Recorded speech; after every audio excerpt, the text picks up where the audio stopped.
Una vez.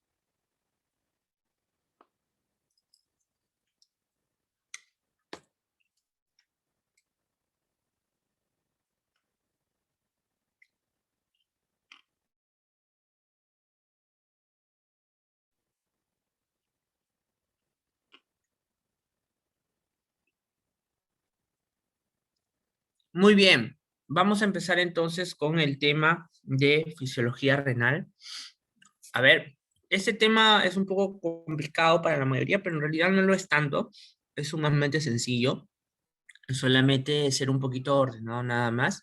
Y vamos a tratar de acoplarnos a los conceptos que tengan. Por favor, cualquier duda tienen que mencionar, ya sea al final de la clase en todo caso para no interrumpirnos. Muy bien. Entonces, el riñón, bueno, esta primera parte habla de en embriología, esto no lo voy a tomar porque eso no va en el caso, pero vamos a empezar con las funciones renales. Miren, las funciones renales en realidad son varias, ¿no? Se estima que son más o menos aproximadamente más de 20, pero aquí les he tratado de resumir más o menos las funciones en general más importantes del riñón, ¿no? Ustedes tienen que el riñón se encarga de la excreción de productos metabólicos y sustancias extrañas, de la regulación de la osmolaridad del volumen y de los líquidos orgánicos, del equilibrio electrolítico, el equilibrio ácido-base y la regulación de la presión arterial, así como la producción de sustancias importantes para el control hemodinámico, para el control de algunos electrolitos como el calcio y el fósforo, e inclusive parte también del control de la hemoglobina. La excreción de los productos metabólicos es porque el riñón es el órgano que se encarga de excretar algunas sustancias extrañas al cuerpo, como son, por ejemplo, medicamentos, alimentos, etcétera, y que no pueden ser metabolizadas por el hígado, ¿no? Y que si se encontraran en grandes cantidades en el cuerpo, pues provocarían toxicidad. Entonces, esto es si hablamos de manera de metabolitos externos, o sea, de lo que ustedes consumen. Por ejemplo, el alcohol, fármacos, daños o aditivos, etcétera, ¿no? Sin embargo, existen productos metabólicos endógenos, quiere decir que son producidos por el mismo cuerpo producto de la dieta normal y habitual. Por ejemplo, ustedes ya hemos dicho que nuestras fuentes habituales de alimento constan básicamente de proteínas, ácidos grasos, ¿no? Carbohidratos y también consumimos una muy pequeña cantidad, sobre todo cuando consumimos carne, de también ácidos nucleicos, ¿no? Entonces, cada uno de los elementos, como son los carbohidratos, tienen un elemento metabolito final que termina básicamente en agua, en CO2, los cuales son secretados básicamente por el aparato respiratorio. Los triglicéridos, que de la misma forma también prácticamente son liberados sus metabolitos por el aparato respiratorio, ¿no? Sin embargo, elementos como las proteínas terminan finalmente en una molécula final que es la urea. La urea es un elemento que no puede ser eliminado por otro órgano que no sea más que el riñón. Entonces significa que esta tiene que ser eliminada vía renal.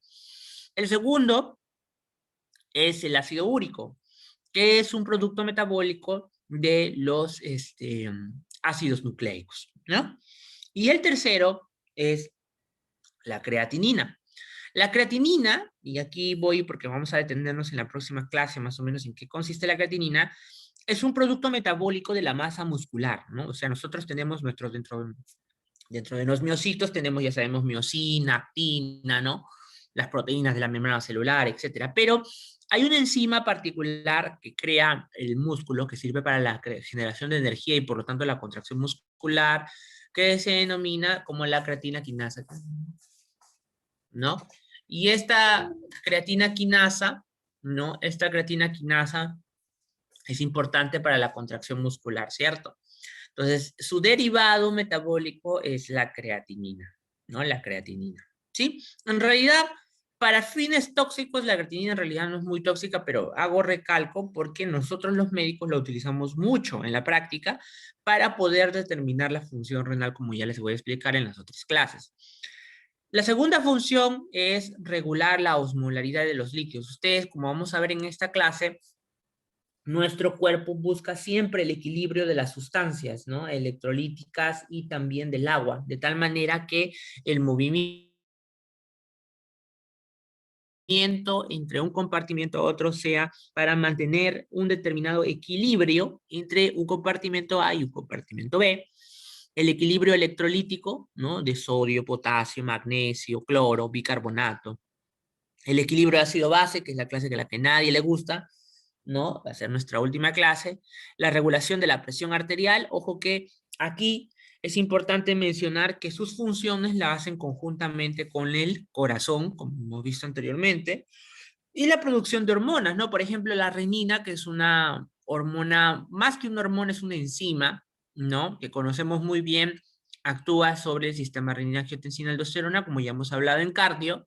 El calcitriol, que es la función activa de la vitamina D, muy importante para la reabsorción y la regulación del calcio. Y la eritropoyetina. La eritropoyetina es una sustancia que está producida por la aparentemente secreta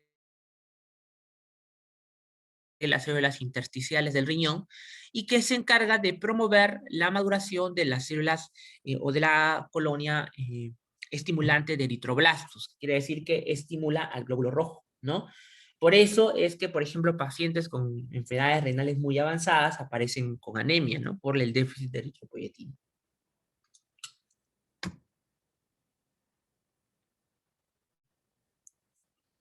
Bien, en este gráfico, ustedes pueden ver al riñón en todo su esplendor, ¿no? El riñón, que habitualmente es un órgano muy pequeño, apenas si tiene menos de la mitad, ¿no? De un 1% del peso corporal, ¿no? Es muy pequeño ambos riñones. Cada uno está compuesto por porciones. La primera porción es una médula, que es la parte más opaca, conocida como las pirámides de Malpighi, ¿no? Y por fuera lo que se conoce como la corteza renal, que es prácticamente el 90% del parénquima renal, ¿no? Porque es en esta corteza donde se van a dar los procesos de filtración que determinan la función de un riñón.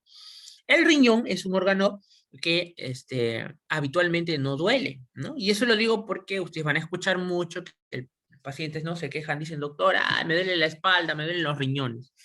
Los riñones no duelen, ¿no? Los riñones no duelen.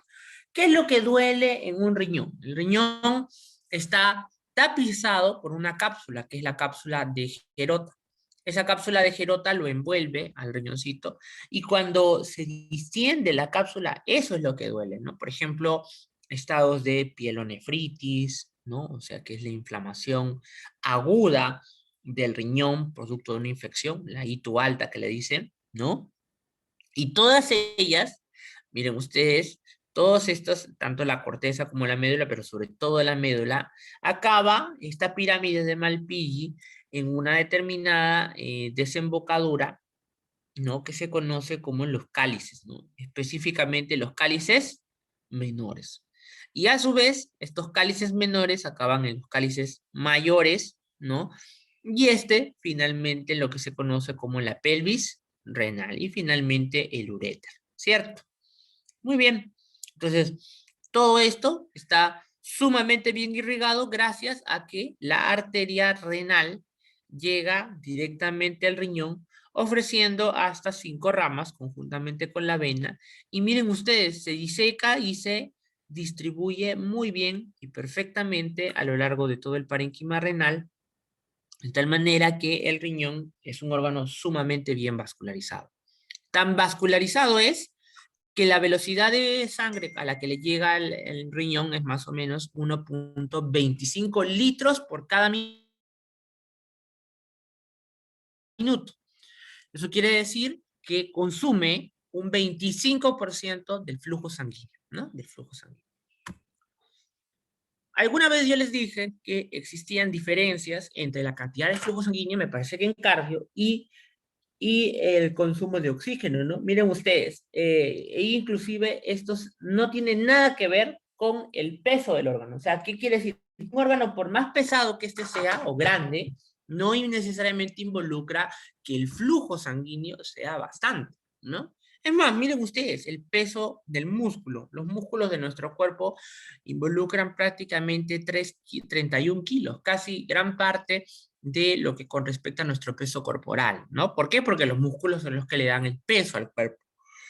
La piel, casi 3 kilos, y miren ustedes cuánto de flujo sanguíneo tiene, o sea, por cada minuto, por mililitro por minuto, por cada 100 gramos de este órgano, apenas y 3, y miren ustedes al riñón, 420, ¿no?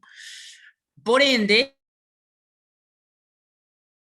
mayor, miren ustedes el riñón, 267, y miren ustedes el músculo, 7. ¿No? Únicamente superado por un órgano que evidentemente consume mayor cantidad de oxígeno porque todo el tiempo está funcionando y es más, tiene que adecuarse de acuerdo a los requerimientos de la persona. Entonces, ¿qué es el corazón? Sin embargo, el flujo sanguíneo no es mucho, pero el consumo de oxígeno es mayor. ¿Sí? Muy bien. Estoy aquí, es para que ustedes vean cómo es la irrigación,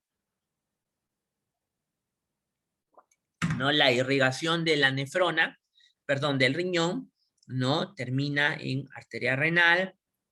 La arteria renal ahora se termina en lo que son las arterias segmentarias, ¿no? Arterias segmentarias, estas que ustedes ven acá, ¿no? Y estas arterias segmentarias se transforman en estas arterias interlobulillares, ¿sí? Interlobares, perdón, interlobares, y finalmente en estas más pequeñas que son las interlobulillares, ¿no? Y de estas interlobulillares, ya pequeñitas, que se forman como radiaciones, que ustedes pueden ver acá a lo largo de las bases de la pirámide de Malpighi, salen esta arteriola, que es la arteriola eferente, ¿no? Perdón, la arteriola aferente, ¿no? Termina formándose un ovillo capilar glomerular, ¿no? El glomérulo, y finalmente termina en arteriola eferente, ¿no? Arteriola eferente. Entonces, ¿de dónde provienen las arteriolas aferente y eferente? De las arterias interlobulillares, ¿no? Interlobulillares, que vendrían a ser esta de acá, ¿no? Interlobulillares. Muy bien. Como último punto, hay que recordar que nuestro riñón, ustedes ya lo habrán visto seguramente en histología,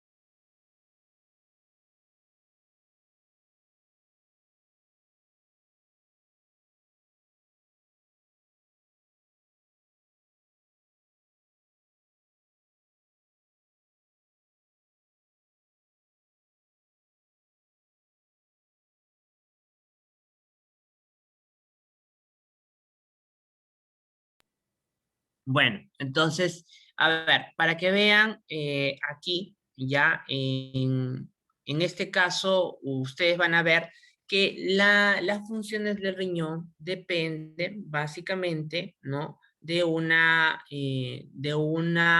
función, o perdón, de una estructura tubular, ¿no?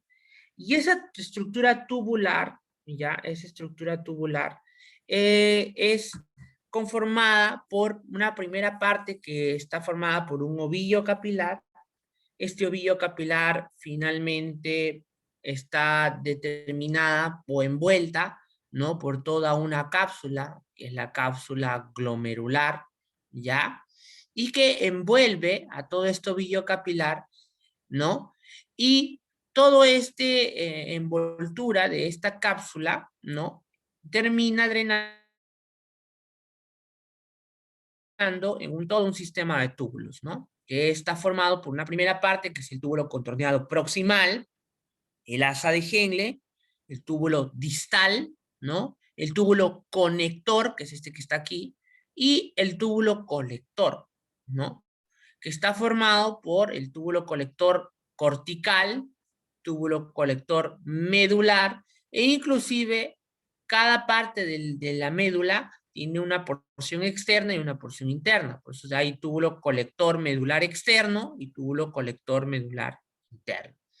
Es importante que ustedes recuerden las partes de todo este sistema tubular, porque a lo largo de cada túbulo hay distintas características y el filtrado que pasa desde el glomérulo hasta este punto va cambiando totalmente desde que salió de aquí hasta que llega finalmente aquí, porque en el conducto papilar se termina drenando finalmente en la papila renal en el cáliz menor, o sea, prácticamente ya el contenido que termina aquí ya es orina, acá no es orina, aquí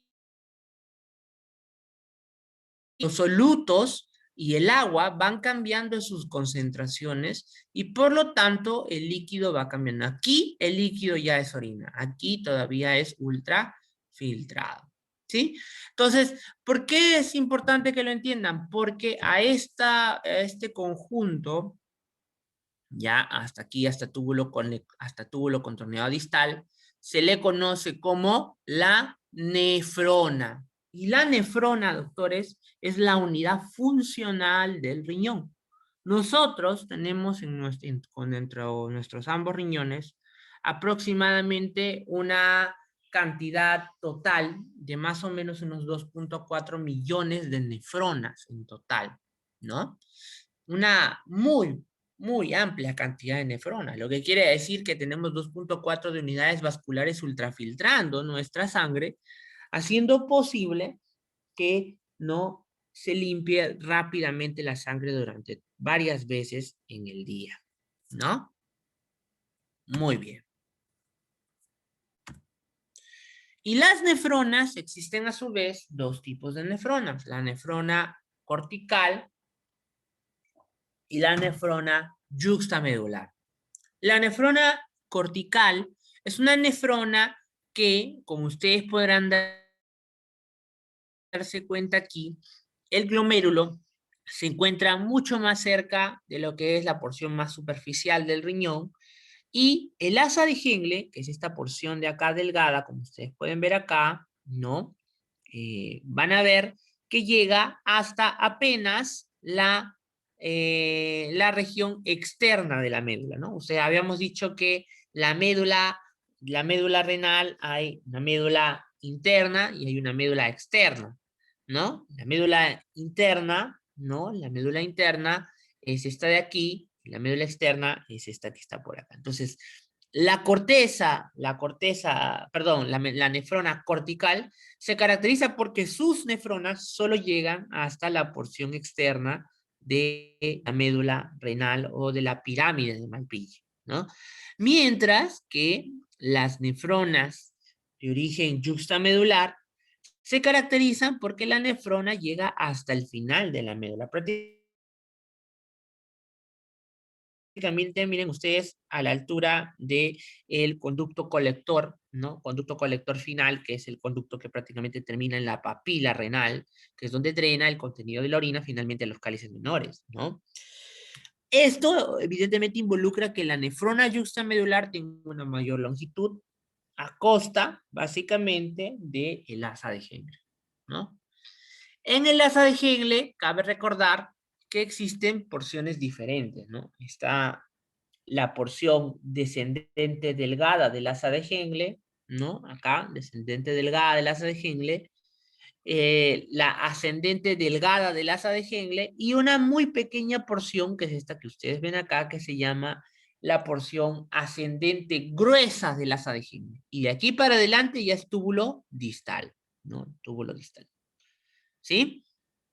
Muy bien. Entonces, hay que entender que el 90% de los glomérulos un 10% son yuxtamedulares. Y digo yuxtamedulares porque los glomérulos siempre están en Profesor, la disculpe, corteza, ¿podría repetir lo que dijo ¿sí? del 90%? Allá. El 90% de las nefronas, ya, los nefronas son corticales, o sea que el glomérulo está aquí, en la parte más periférica de la corteza, ¿no? Mientras que un 10 a 15% son yuxtamedulares de las nefronas, son estas, ¿no? ¿Entienden? Sí, profesor. Muy bien. Listo. Entonces, ya habiendo explicado algunas generalidades del riñón, ¿no? Vamos a hablar ahora acerca de lo que a nadie le gusta, que es cómo se comportan los líquidos en el cuerpo, ¿ya? Antes de hablar de las diferentes funciones del riñón, es importante que ustedes tengan en claro cómo se comportan los solutos y el líquido en los diferentes espacios del cuerpo para poder entender cómo actúa el riñón con esos mecanismos, ¿ya? Vamos a empezar entonces. Bien, entonces los compartimentos corporales en los que el agua se mueve, muchachos, son básicamente en el líquido. Nosotros tenemos que el peso corporal, nuestro peso en sí, de los kilos que nosotros pesamos, ¿ya? Hay un porcentaje que es agua y un porcentaje que es sólido, ¿sí?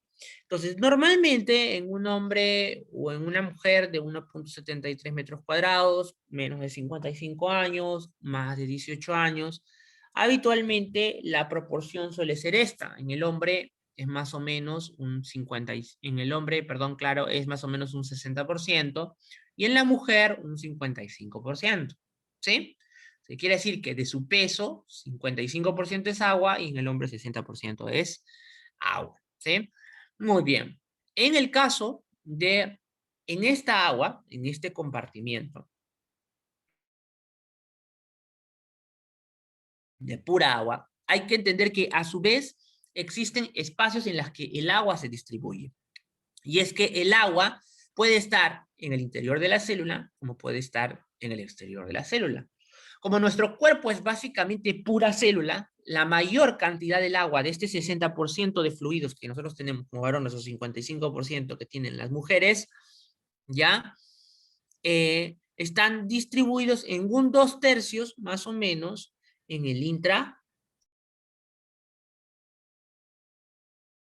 o sea, dentro de cada célula, ¿sí?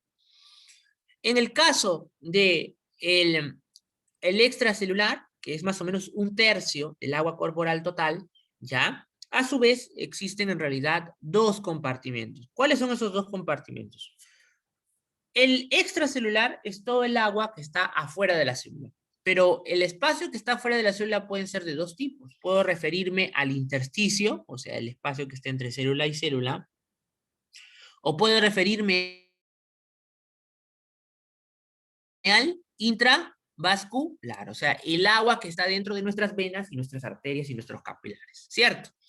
Bien, de ese tercio de extracelular, el 80%, doctores, de agua está en el intersticio y solo el 20% está siendo manejado por nuestro aparato vascular. Solo el 20% lo manejan los vasos sanguíneos. Todo lo demás del extracelular está por fuera de todas las células. Uno podría decir, doctor, ¿qué? ¿Cómo es posible? Claro, por supuesto, porque tú eres casi todo célula y casi todo intersticio. Entonces, es lógico que la mayoría del agua se distribuya entre esos dos compartimentos. ¿Sí? Bien, entonces en este gráfico les he tratado de poner más o menos cómo se distribuyen, ¿no?, los líquidos en cada uno. Vamos a suponer que nosotros somos una gran vasija, ¿ya? Que tiene 1, 2, 3 compartimentos, donde hay una zona donde entra el agua y donde sale el agua, ¿no? Y esta zona de donde entra el agua hace que cuando yo tengo un ingreso zona y cuando salga un egreso sale directamente a través de esta zona de aquí. Muy bien, entonces la división, ¿no? La división entre los dos es básicamente de una membrana, la membrana capilar, que divide a esta de aquí, ya, dividido sobre la de este compartimento totalmente, ¿no? Y a su vez, este que viene a ser el espacio intracelular está diferenciado o está separado de este espacio mediante la membrana celular. Significa que este espacio es el intersticio, este es el intracelular, ¿no? Y este de aquí ya es la membrana capilar que divide al espacio intersticial, ¿no? De finalmente el espacio intracapilar, ¿no? O intravascular. ¿Qué lo divide? La membrana capilar, pues, ¿no? La célula capilar, ¿sí? Muy bien, entonces, si nosotros somos 60% del peso corporal, es agua, por lo tanto, podríamos decir que en una persona de más o menos unos 70 kilos, 42 kilos vendrían a ser agua. Normalmente cuando uno habla de kilos es prácticamente, es un kilo equivale en volumen a un litro. Por eso cuando nosotros hablamos por ejemplo, 70 kilos y 60% del peso corporal, más o menos equivaldrá a 42 litros. ¿Entienden, no? ¿Sí? Muy bien. Entonces, de ese 60% de los 70 kilos, 42 litros es toda mi agua corporal total. O sea, aquí en total hay 42 litros. Entonces, lo que yo tengo que ver es cómo se distribuye. Y entonces digo, tengo ingresos y tengo egresos. ¿Qué quiere decir? ¿Qué significa este gráfico? Significa, doctores, que los ingresos y los egresos solamente son movilizados a lo largo del intravascular. Los ingresos y los egresos no se pueden mover al intracelular ni al intersticial. Claro, por ejemplo, cuando yo tomo agua, doctores, ¿hasta dónde se absorbe? En el intestino, hemos dicho, ¿cierto? En el intestino delgado, el enterocito, etcétera, que las fuerzas osmóticas, etcétera, que ya habremos hablado. Ok. ¿Todo eso dónde termina? ¿De frente en la célula? No, ¿cierto? ¿Dónde acaba?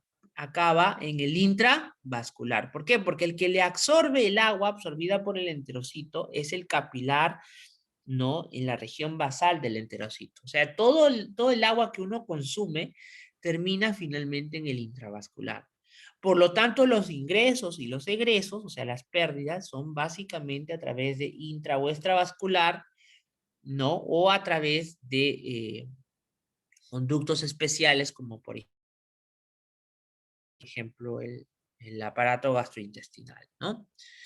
Entonces, ¿cómo es que esta agua, cómo es que eso se mantiene en equilibrio? Porque las membranas capilar y celular siempre se encuentran en constante movimiento. Eso quiere decir, doctores, que el agua se mueve, ya sea desde el capilar al intersticio, o del intersticio al capilar, o de la membrana celular, del interior de la célula, fuera de la célula, o de fuera de la célula, adentro de la célula.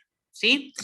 Entonces, ¿cómo se determina? Primero, uno, el líquido intracelular, hemos dicho, es más o menos un 2/3, o sea, 40% del peso corporal.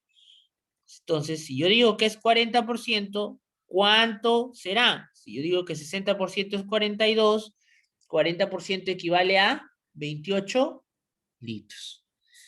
De la misma forma, el líquido extracelular ocupa el 20%. Significa que es 14. ¿Sí? Hasta ahí tenemos claro, ¿verdad? Bien. De estos 20 litros, 14 litros, un 3/4 está en el intersticio, o sea, 10.5 litros. Y en el plasma, un cuarto, o sea, 3.5 litros de plasma. ¿Qué quiere decir, doctores? Que nosotros tenemos en plasma, en promedio, 3,5 litros de agua aproximadamente en nuestro intravascular.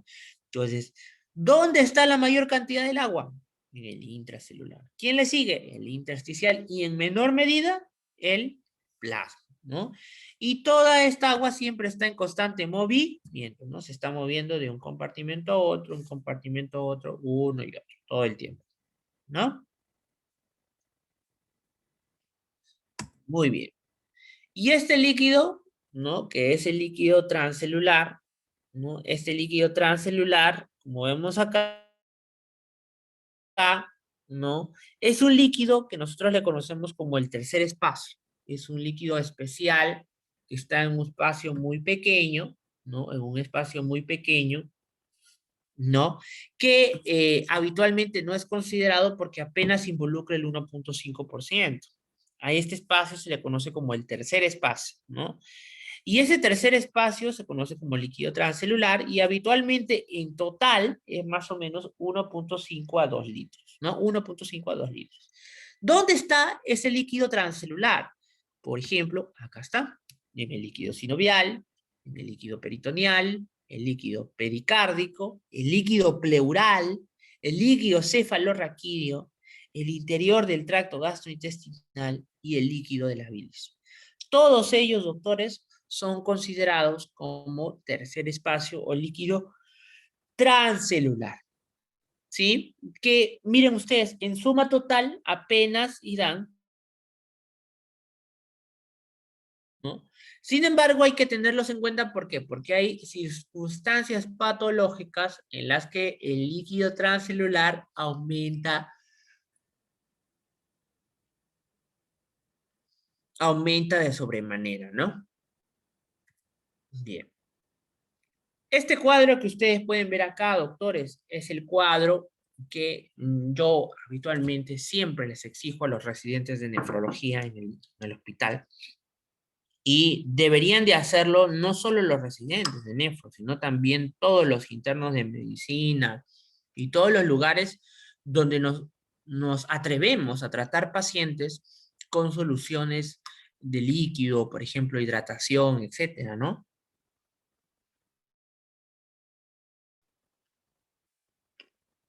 Ese cuadro que ustedes pueden ver acá es el cuadro de balance hídrico, ¿no? Este cuadro, que yo lo he puesto para ustedes y que ustedes lo van a encontrar en el libro en el Bernie Lever, es muy importante. Ustedes lo van a terminar usando cuando sean internos de medicina, ¿no? O, por ejemplo, intensivistas, si alguno quiere ser, ¿no? Cardiólogo. Y sirve para saber cuánto de agua tiene mi paciente de ganancia y cuánto tiene de pérdida, para saber si es que algún grado de líquido se está perdiendo, se está reteniendo, ¿no? Muy bien. Para saber ello, yo tengo que saber en qué consisten mis ingresos y en qué consisten mis pérdidas. Bien, empezamos con lo que con respecta a las ingresos, o sea, el agua que ingresa al interior del organismo. Y aquí está principalmente la ingesta, pues, ¿no? El agua. El agua líquida. Aquí yo le he puesto 1,200 mililitros por día, pero eso varía, ¿no? Hay personas que consumen 1 litro, hay personas que consumen 2 litros, hay personas que consumen 3 litros, etcétera, ¿no?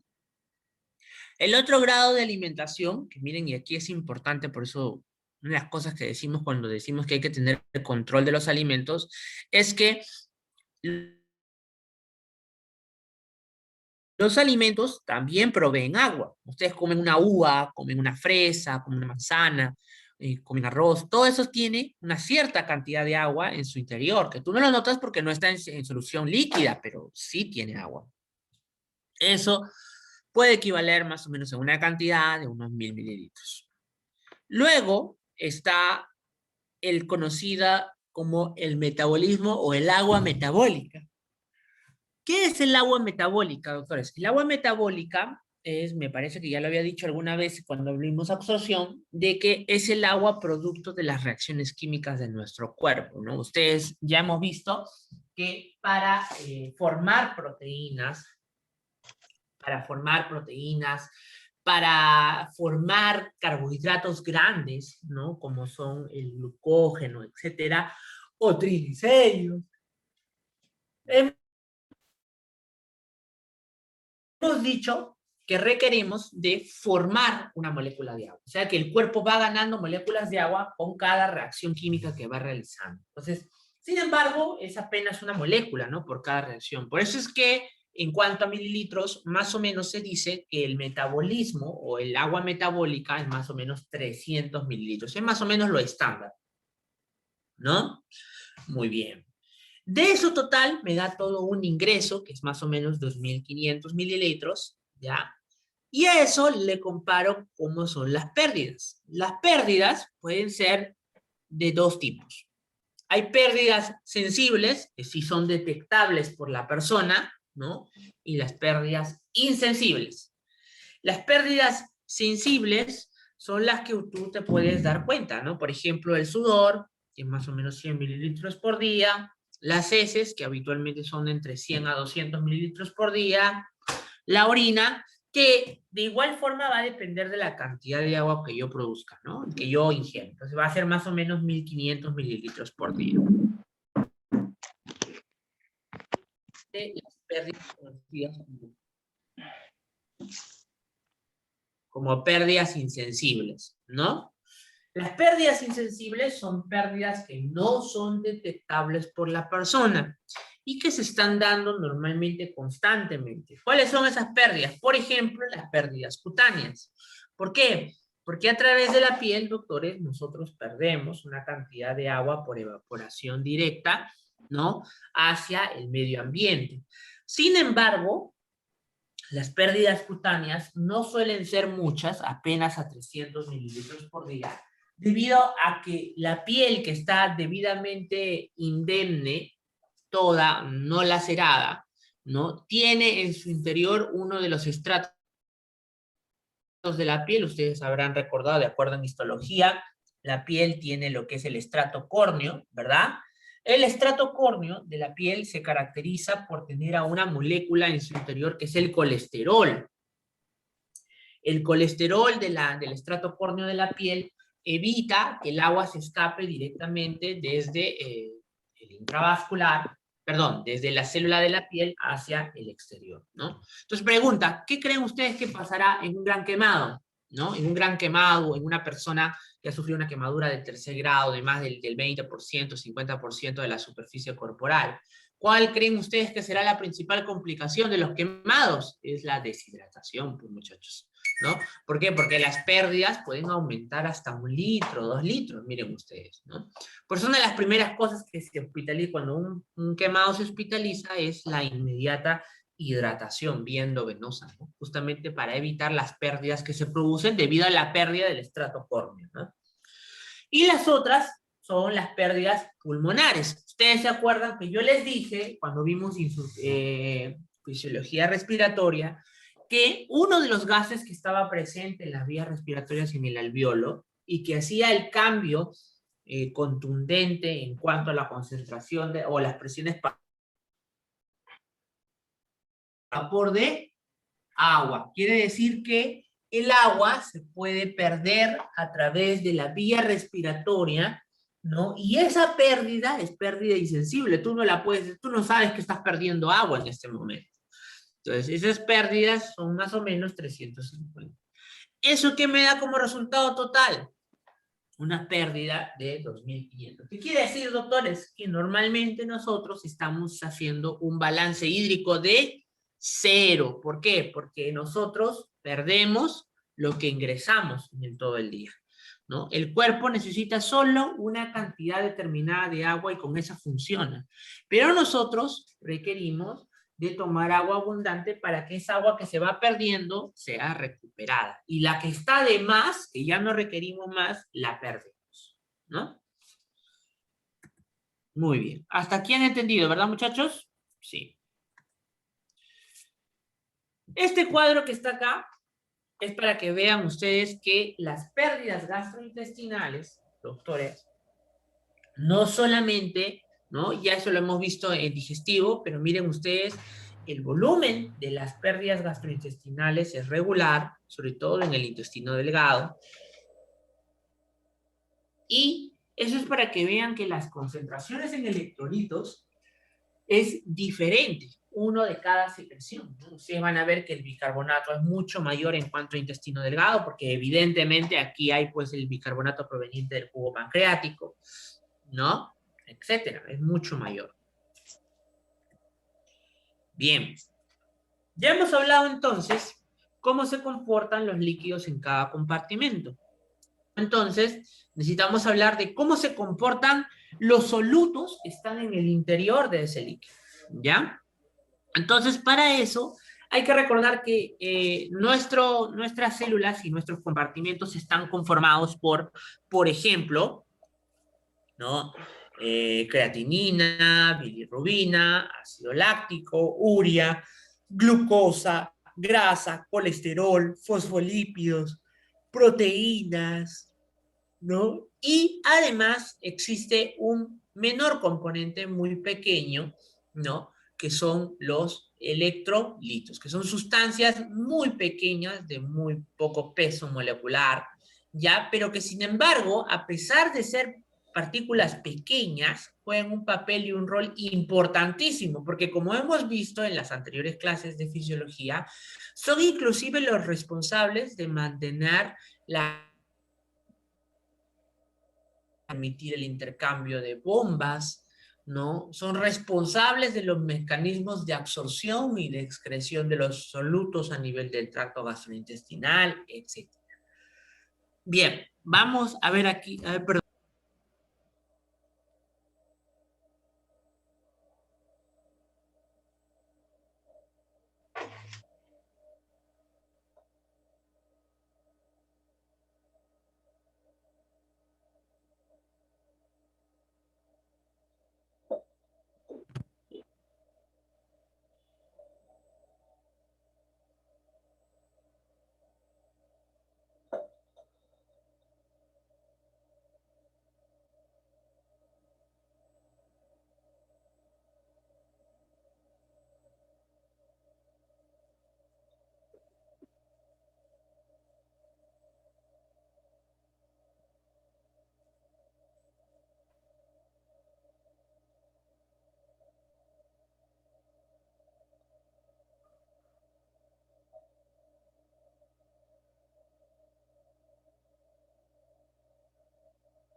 Bien, entonces, como continuábamos, en el líquido intracelular y en el líquido extracelular, las concentraciones van a ser diferentes. Entonces, nosotros tenemos que dentro de los aniones y cationes, tenemos cargas positivas, cationes, y cargas negativas, aniones, ¿no? ¿Cuáles son los elementos representativos dentro de cada uno? Dentro de los cationes, básicamente tenemos el sodio, el potasio, el magnesio y el calcio. Y dentro de los aniones tenemos al cloro a la cabeza, le sigue el bicarbonato, ¿no? Le sigue el bicarbonato y finalmente los fosfatos y algunos elementos orgánicos como sulfatos, etc. Y ya en menor medida no se les considera como tal como aniones, pero tienen cierta carga negativa las proteínas. Sin embargo, a ver, por favor, micrófono.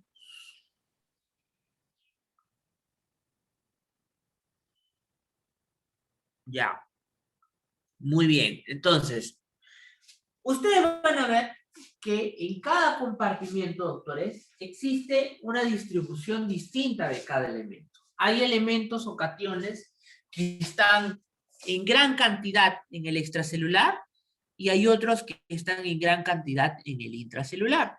Tanto para los cationes como para los aniones, ¿no? Hay, por ejemplo, en el extracelular, está muy por de lejos, doctores, en gran cantidad, el sodio, ¿no? Y en el intra, el potasio, ¿no?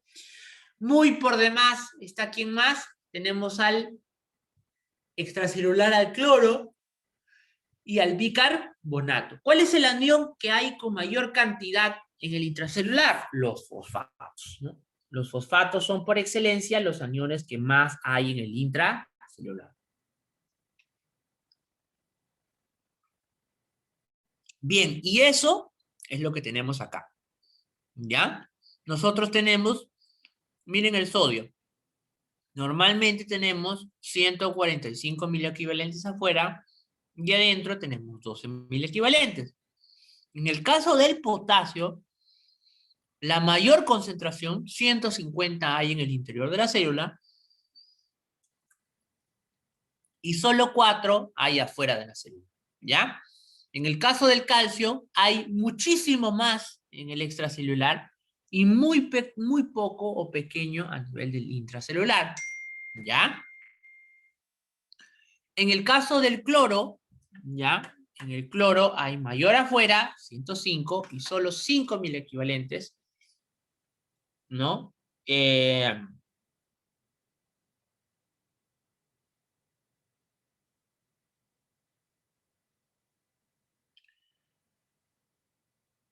Perdón, ya. Tenemos el cloro, ¿no? Que es más o menos 105, y el intracelular, que es más o menos 5, el bicarbonato, que es 25, y el líquido intracelular tenemos en 12. Miren ustedes el fosfato en mil equivalentes, fosfato inorgánico.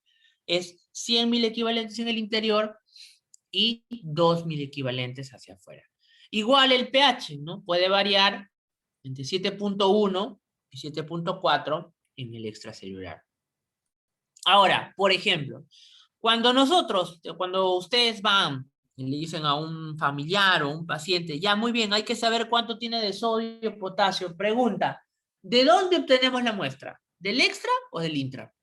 Cuando yo le pido a un paciente obtener sodio, potasio, cloro, etc. El extra. El extra, muy bien. Entonces, doctores, de aquí en adelante, y eso lo voy a tomar en el examen, tienen que aprenderse esto que está aquí del extracelular, que es lo que ustedes teóricamente van a aprender a interpretar durante toda su vida de lo que les resta de médicos, tienen que sabérselo de memoria. ¿Cuánto es la concentración normal del sodio? Aquí dice 145, yo se los he puesto más fácil, pero normalmente la concentración normal 135. A 145. 135 a 145. Ya. El potasio, ¿cuánto es la concentración normal en el extra? 3.5. 5.5.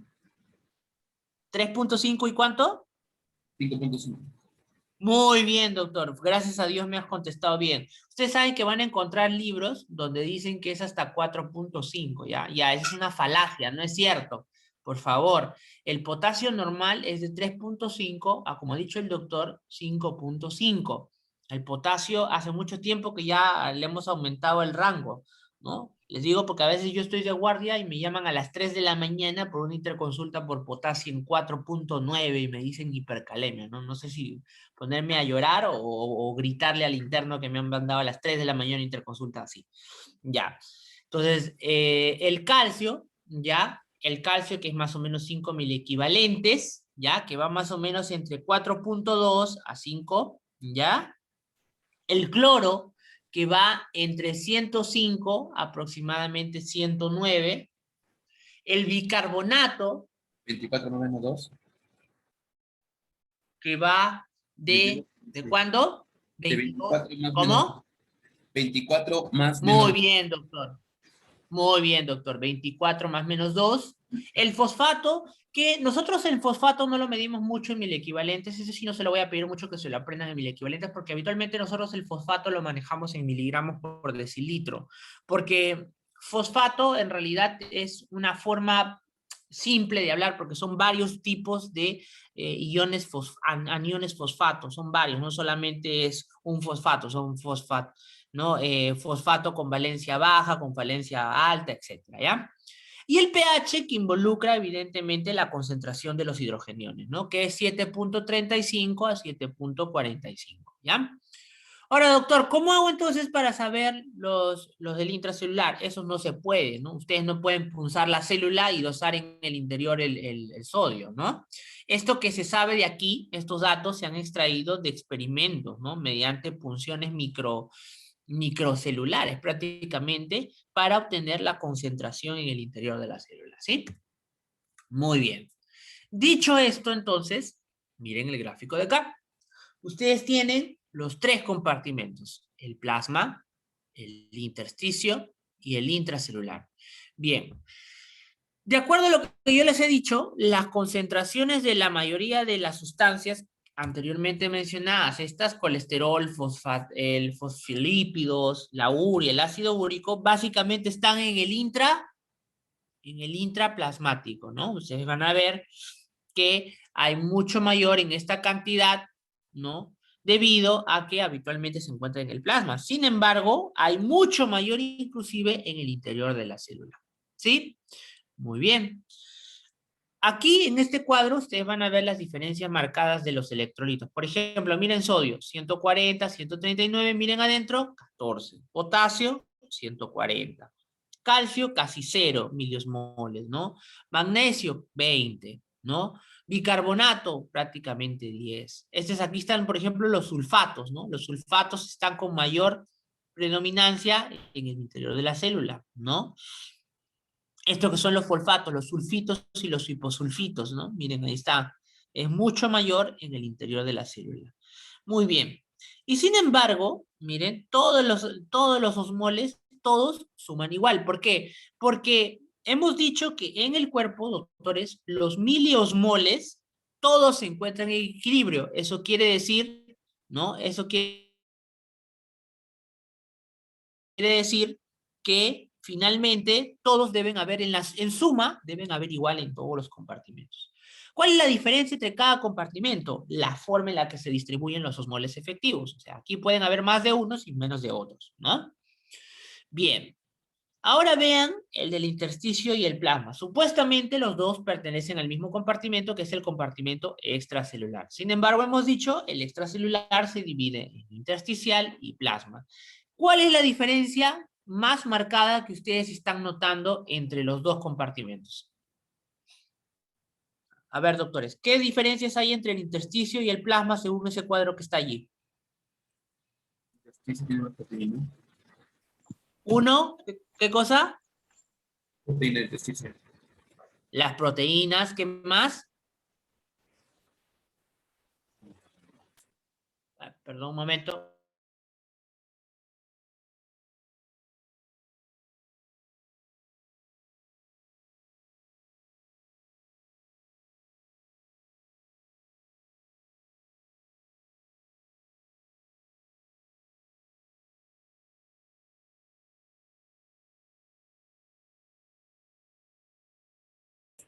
Cintas señales.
Muy bien. Entonces, como les decía, las diferencias más marcadas que ustedes ven en ese cuadro es la diferencia de los electrolitos. No sé si ustedes pueden ver en este cuadro que a pesar de que es prácticamente igual, hay una pequeña diferencia entre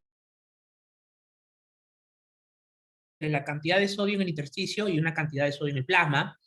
El potasio también, el calcio, ¿no? El bicarbonato, miren, el bicarbonato es mucho mayor en el intersticio comparado al del plasma. ¿A qué se debe esto? A esta diferencia de aquí, que es las proteínas. ¿Por qué? Porque habitualmente, doctores, los capilares no son permeables a las proteínas. ¿Qué quiere decir? Que los capilares habitualmente no permiten que las proteínas se escapen, ¿cierto? Al no permitir que las proteínas se escapen, esto genera un efecto que se conoce como el efecto de Donan. ¿Y qué es el efecto de Donan? El efecto de Donan es el efecto que hace la carga negativa que normalmente tiene la proteína de atraer hacia el intravascular los cationes y de, por lo tanto, repeler a los aniones. Por eso es que ustedes van a ver que en el plasma, ¿qué hay más? Los cationes, ¿cierto? Una muy pequeña cantidad. ¿Y qué hay menos? Más bien los aniones. Sobre todo, ¿quién? El bicarbonato, ¿no? Miren el bicarbonato, ¿no? El bicarbonato y apenas el cloro. El cloro prácticamente es igual, pero el bicarbonato es mucho mayor a nivel intersticial. ¿Cómo se llama este efecto, doctor? Es producto de las proteínas. El efecto Donan. ¿Ya? Muy bien. Y tenemos aquí cómo es que nosotros podríamos determinar las cantidades de agua en cada uno de los compartimentos, ¿no? Ustedes tenemos, por ejemplo, ¿cómo podemos determinarlo? Nosotros, en un determinado compartimento tipo A, inyectamos una solución que se encuentra a una determinada concentración, o sea que hay tantos miligramos por cada mililitro, ¿no? Entonces, nuestro indicador de masa tipo A, ¿no? Vamos a diluirlo sobre un volumen determinado tipo A, ¿no? Para nosotros saber cuánto es finalmente el indicador de masa, determinamos y decimos cuánto es la concentración ahora, ¿no? En este volumen, ¿no? En el que le hemos aumentado este volumen de esta concentración, ¿no? De este indicador. Entonces, el volumen B estará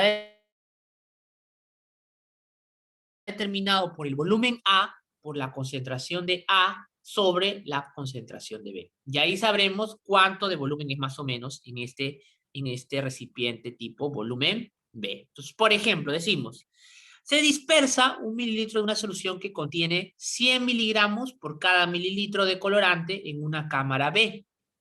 Y la concentración final de la cámara B es más o menos 0,1 miligramos por mililitro. Calcular el volumen de la cámara.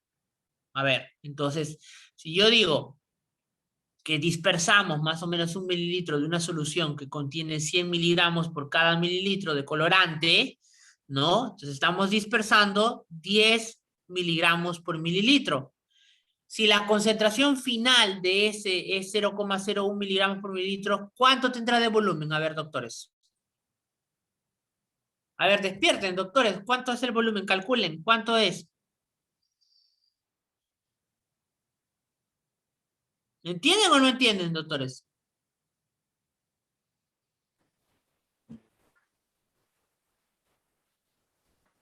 ¿Aló? Buenos días, ¿están ahí? No entiendo, doctor, más o menos. A ver, otra vez. Miren, en una solución B, en una cámara B, nosotros hemos diluido 1 mililitro de una solución que tiene 10 miligramos por mililitro de colorante. O sea, 1 mililitro de una solución que está a una concentración de 10 miligramos por cada mililitro de colorante.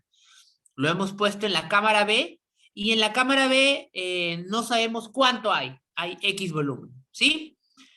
Te dicen que luego miden la concentración de la cámara B después de haberle agregado este mililitro de esta solución. Y te dicen que la solución toda la cámara B tiene ahora una concentración final de 0,01 miligramos por mililitro. Pregunta, ¿cuánto era el volumen de la cámara B? 0,001. ¿Ah? ¿Sí? Regla de 3 simple. Pues no, doctores, ustedes saben. Si nosotros... 0,001. ¿Cómo? 0,001. Muy bien. Entonces, por ejemplo, si yo tengo 1 mililitro de la solución, digo, bueno, hemos agregado 10 miligramos, ¿no? 10 miligramos hemos agregado en un volumen X, ¿no? Y tenemos una concentración determinada, 1 miligramo en 1 mililitro, ¿no? Pregunta, ¿cuánto de volumen tendrá ahora si yo tengo la concentración de 0,01 miligramo por mililitro? Simplemente hago mi regla de 3 simples, ¿no? Y me sale más o menos 1 litro, ¿no? 1 litro de toda la solución, ¿sí? Muy bien, ¿por qué? Porque eso significa que había una mayor cantidad de volumen, por eso es que se ha diluido bastante, ¿no? Entonces, pregunta, te dicen, ¿Cómo se llama a esa sustancia que hemos utilizado para calcular el volumen? Eso se llama un indicador. Y esos indicadores deben tener características. ¿Cuáles son las características de un indicador para poder saber el volumen del compartimiento de agua? Primero, deben ser medibles. Dos, deben estar confinados solo a un espacio de agua que se desea medir. Tres, no deben alterar la distribución del agua, o sea que no deben tener un efecto osmótico. O sea, quiere decir que cuando yo lo agregue a un compartimento, el agua no tiene que moverse, siempre se tiene que quedar allí. Y tres, obviamente, cuatro, evidentemente no deben ser tóxicos, ¿no? Si son tóxicos, evidentemente no se pueden utilizar. ¿Sí? Muy bien. Entonces, eso es lo que hemos hecho, doctores, con cada uno de los compartimentos. Es así que nosotros sabemos cuánto de volumen de agua tenemos en cada uno, ¿no? Por ejemplo, si yo quiero saber cuánto es el volumen del agua corporal total dentro de los indicadores más utilizados, tenemos, por ejemplo, ¿no? El tritio, el deuterio, ¿no? La antipirina, ¿no? Lo hemos utilizado como indicadores. En el líquido extracelular que hemos utilizado, ¿no? A los isótopos de sodio, a los isótopos de yodo, al tiosulfato, a la inulina, ¿no? Ahora, doctor, ¿cómo han determinado cuánto líquido hay en el intracelular? La mayoría de las veces lo que se hace es una resta, pues, ¿no? Entre el agua corporal total calculada menos el agua del extracelular. Una resta simple me va a dar como resultado al líquido intracelular. El volumen de plasma, ¿cómo lo determinamos?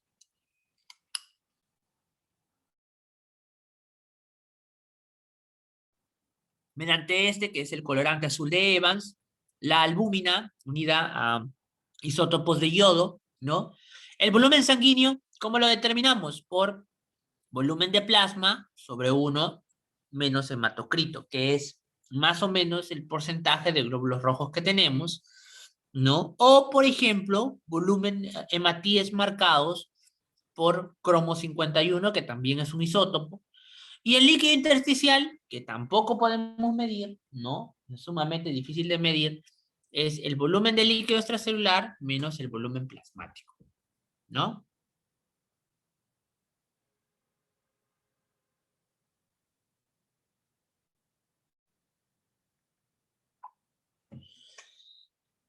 Muy bien. Entonces, acá tenemos, ¿no? Tenemos a los conceptos que vamos a utilizar. Porque hasta aquí hemos visto que el agua se puede medir de acuerdo utilizando indicadores, o sea, sustancias en las cuales yo la diluyo, la meto en ese compartimento, luego mido la concentración y más o menos yo puedo saber cuánto de agua había en ese compartimento, ¿cierto? De acuerdo a la fórmula, a la forma en la que le hemos calculado anteriormente. ¿Cuál es el problema con nuestros marcadores propios? O sea, porque tú podrías decir, bueno, doctor, entonces puedo hacer lo mismo, ¿no? Yo agarro una concentración de un determinado soluto, lo mido y mediante las fórmulas que hemos mencionado, yo podría determinar más o menos cuánto hay de agua en cada compartimiento, ¿cierto? Bien, esto no es tan cierto. ¿Por qué? Porque las partículas que están diluidas en nuestro cuerpo, nuestros solutos, un momento.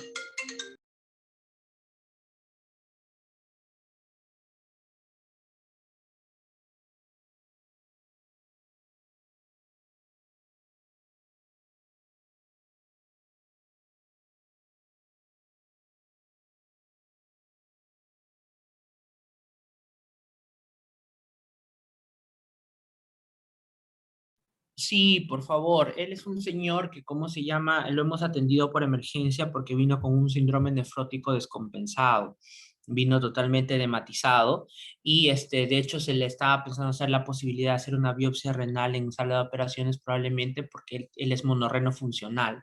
Ya tiene cierto grado de enfermedad renal crónica, ya debe ser un RC3 a RC2, pero todavía está con proteinuria, estaba en estudio de probablemente una nefropatía membranosa.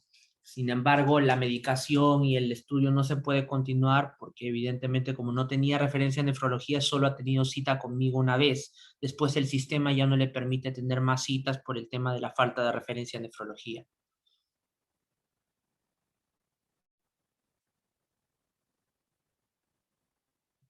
Sí, ajá. Eh, no, como consulta externa, porque ya con consulta externa, ya si él ya tiene la consulta, ya tiene referencia a nefro, ¿para qué? ¿Para cita a nefro? No entiendo. Ah, bueno, no. Ah, ya, el diagnóstico. Póngale, por favor, RC3, N18.3. Ajá, enfermedad renal crónica estadio 3. El código es N18.3 y el otro es síndrome nefrótico con focalización inventaria, que el código es N04.2. Ujú.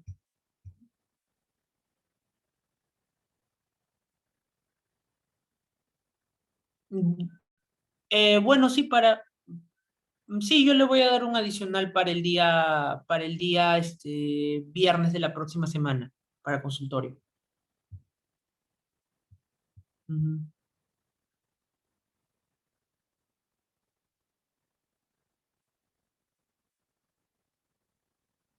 Claro, o sea que con eso él tiene que tramitar para que le den para que le den la cita a nefrología, para que tramite su referencia, ¿no?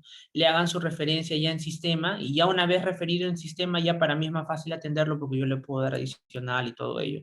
Pero lo que necesito es que él tiene que llevar su papel de su policlínico que lo están refiriendo a nefrología, ¿no? Ujú. Ok, no, no se preocupe, gracias. Hasta luego. Ya, perdón, disculpen, chicos. Entonces, perdón, como les decía, entonces esto es un poco difícil, ¿no? Normalmente de entender porque normalmente los solutos no se mueven, no es que solamente el agua se puede mover o los solutos se mantienen en un solo lugar. Los solutos normalmente se mueven entre compartimento uno y otro, ¿no?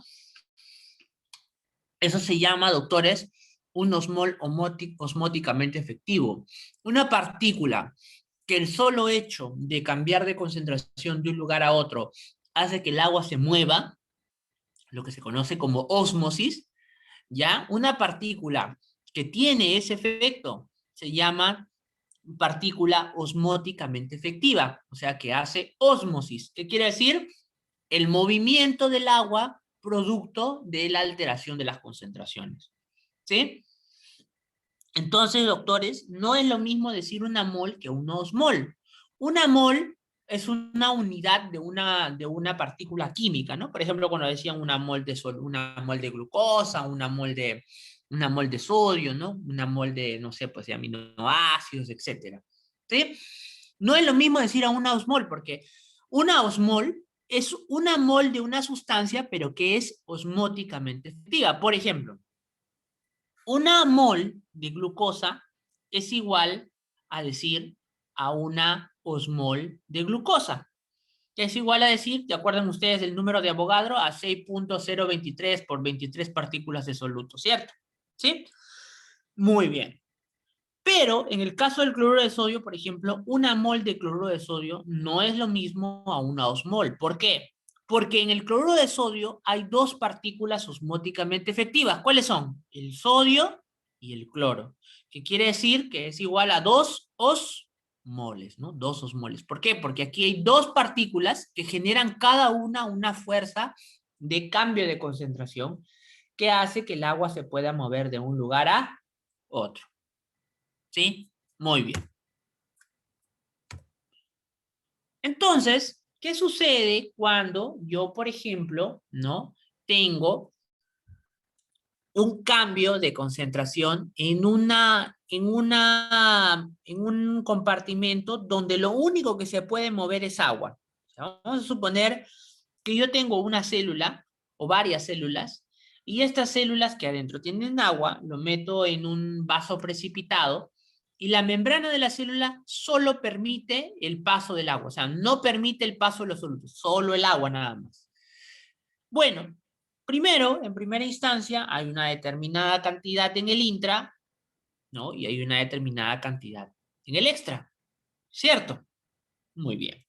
¿Qué pasa cuando yo agrego una solución isotónica al extra, porque yo le puedo agregar solo agua al extra, ¿cierto? Yo no le voy a agregar con una aguja adentro a la célula, no voy a poder. Entonces, cuando yo le agrego una solución, le agregaré en el extra.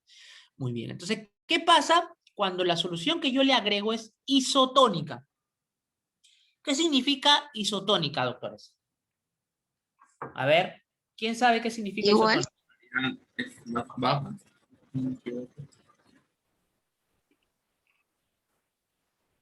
¿Ah? La sonoridad es más baja, si es que no me equivoco, doctor. Que Ya. la concentración de solutos igual afuera y adentro de la célula. Muy bien, Fracciones doctora. iguales. Exactamente, que las concentraciones adentro y afuera son iguales. ¿Qué quiere decir? Aquí en este frasco hay una determinada cantidad de concentración de solutos adentro de la célula, en este caso un glóbulo rojo, y afuera hay una misma concentración, ¿cierto? ¿Qué pasa cuando yo le agrego una solución isotónica? Estoy agregando más volumen aún de una solución que tiene igual concentración a la que ya tenía. O sea, quiere decir que no he variado la concentración, sigue siendo aumentando. Vamos a suponer que mi vaso precipitado tenía 2 litros de una solución con 281 miliosmoles por litro y adentro de mi célula también había 281 miliosmoles por litro. Si yo le agrego medio litro más de la solución de 281 miliosmoles por litro, pregunta, ¿el agua se moverá de un lugar a otro No, doctor. o no se moverá? O sea, el agua se moverá de afuera dentro de la célula o de adentro afuera de la célula, o no se moverá.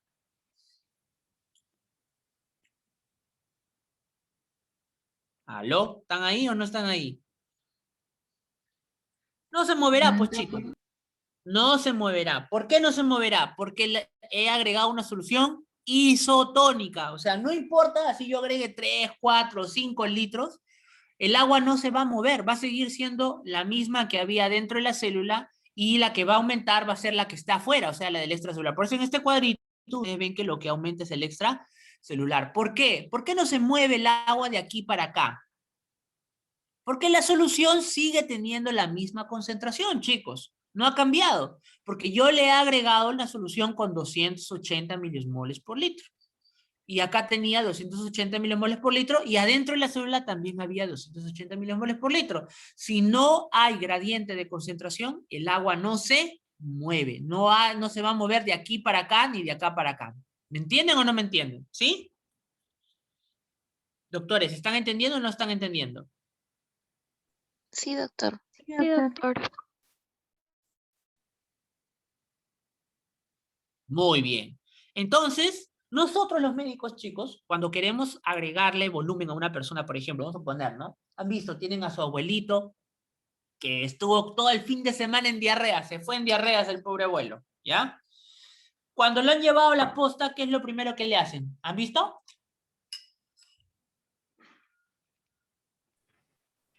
Hidratar. Muy bien. ¿Qué cosa le ponen, doctora? ¿Alguno de Pero ustedes? ¿Ah? Solución por electrolítica. ¿Suero? de sodio Cloruro de sodio. ¿Al cuánto, doctor?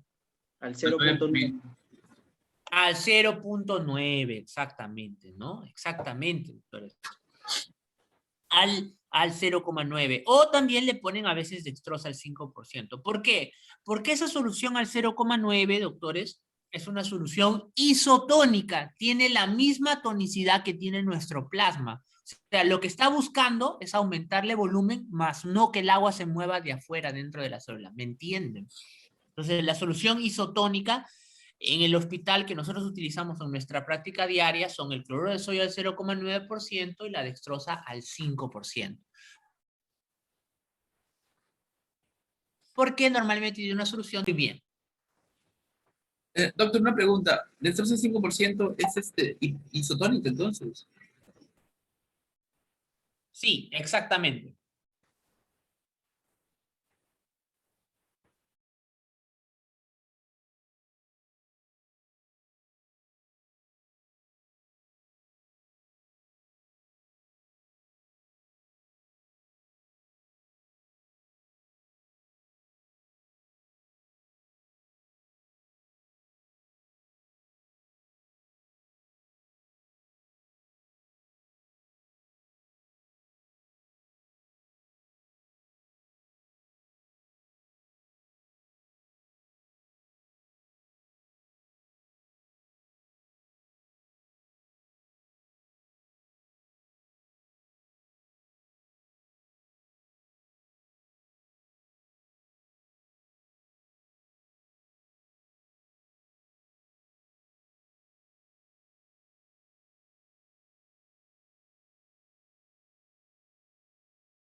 Perdón, doctores, disculpen. Ya, muy bien. Entonces, eso es lo que pasa con la solución isotónica. ¿Qué pasa con la... Eso es lo fácil, ¿no? Lo que normalmente sucede con las soluciones, como les he dicho, el cloruro de sodio al 0,9%, etc.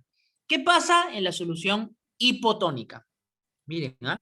En la solución hipotónica, yo en vez de agregarle a este vaso precipitado, agregarle lo que es una solución que es isotónica, o sea que tiene 282 miliosmoles por litro, yo más bien le agrego una solución mucho mayor, ¿no? Tiene una concentración, perdón, menor de concentración. En vez de tener 282 miliosmoles por litro, al igual que tiene la célula y al igual que había previamente en el vaso, le agrego una solución que tiene 100 miliosmoles por litro. O sea que tiene una concentración más baja a la de mi líquido que ya tenía. ¿Qué pasará con la concentración de líquido ahora en el vaso? ¿Bajará o aumentará? Aumenta. Aumenta. A ver, doctores. Si yo tengo que mi líquido tiene 282 miliosmoles por litro y yo le agrego una solución que tiene solamente una concentración de 100 miliosmoles por litro, ¿cómo va a aumentar? Ojo, estoy hablando de concentración, no estoy hablando de miliosmoles totales o volumen. Doctores, ¿qué pasa si yo tengo una... A ver, ya, más simple se la pongo. Ustedes tienen una taza de su chicha que acaban de endulzar con 5 cucharadas de azúcar. Le echan ahora una chicha, pero que tiene otra jarra de chicha de 2 litros a esa jarra, le suman una jarra de 2 litros, pero que solo está endulzada con media cucharada de azúcar. ¿Qué pasa con su chicha ahora? ¿Se pone más dulce o se pone menos dulce? Menos dulce. Ah, entonces, ¿qué quiere decir? Que tiene menos concentración. Eso, doctores, es una solución hipotónica. Por lo tanto, cuando yo le agrego una solución que es hipotónica a una solución, la estoy volviendo más hipotónica porque tiene menor concentración. ¿Han entendido hasta aquí? Sí, doctor. Sí, doctor. Sí, doctor. Sí, doctor.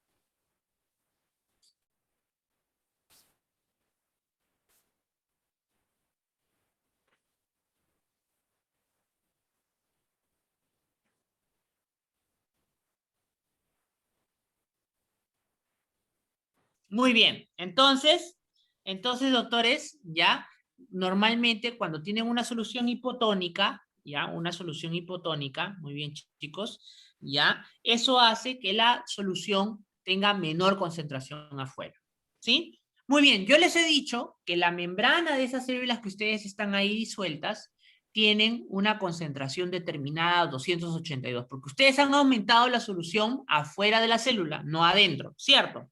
Pregunta, si yo les he dicho que la membrana de la célula solo permite el movimiento de agua y yo estoy haciendo que mi concentración de esa agua sea menor comparado a la que hay adentro, ¿qué pasará con el agua una vez que yo aumente esa solución hipotónica?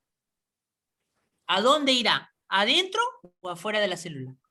Adentro de la célula. Adentro de la célula. Adentro. Ah, a ver, miren el gráfico, ¿qué ha pasado con la célula ahora? Se ha hinchado, ¿verdad? Se ha hinchado. ¿Por qué? Porque es producto de que la célula ha aumentado su aumento de volumen gracias a que el agua ha ingresado, porque adentro había una mayor concentración. ¿Qué querrá hacer el agua? Irse a un lugar donde haya mayor concentración para tratar de llegar al equilibrio. Por eso la célula se hincha, ¿sí? Muy bien. Vamos ahora a ver qué es lo que pasa con una solución hipertónica. Doctor, disculpe, una consulta. ¿Sí? En la gráfica ahí de Darrow Janet, lo que no me queda muy claro es por qué disminuye de arriba hacia abajo. ¿De arriba hacia abajo de qué cosa? O sea, en las flechitas se ven unos, obviamente como que trazos, y se ve que ha disminuido de arriba para abajo. O sea, ¿por qué disminuye eso?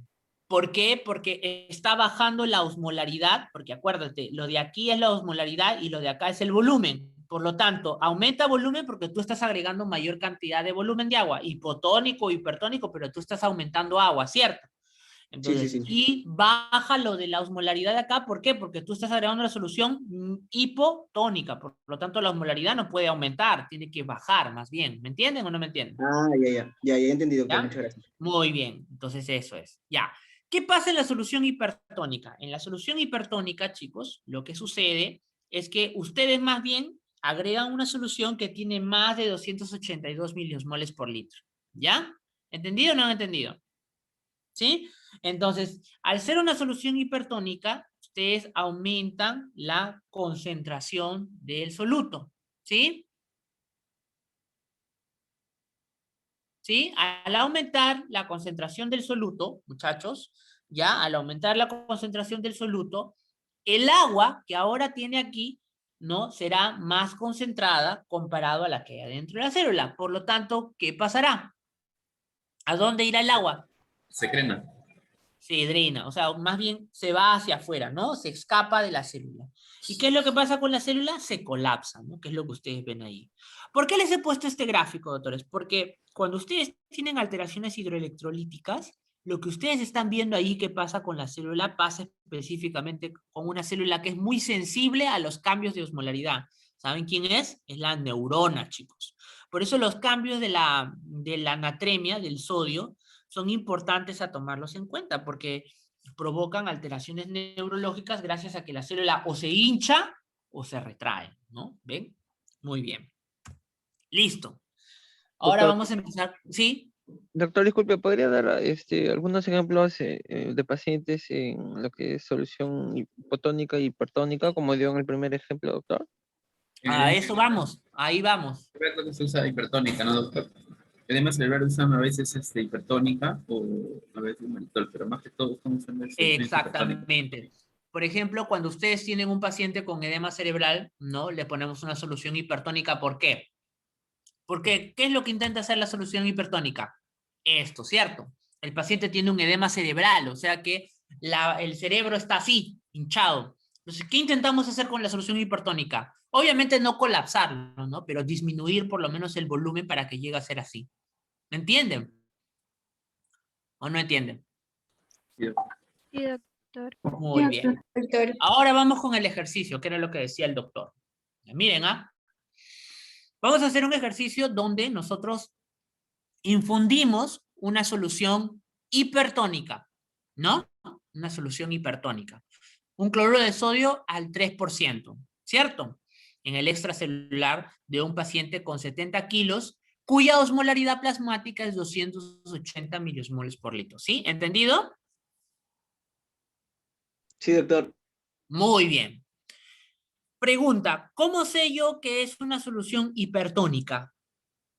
¿Por qué yo puedo asegurar que es una solución hipertónica? ¿Qué dato he dicho allí que dice que es hipertónica?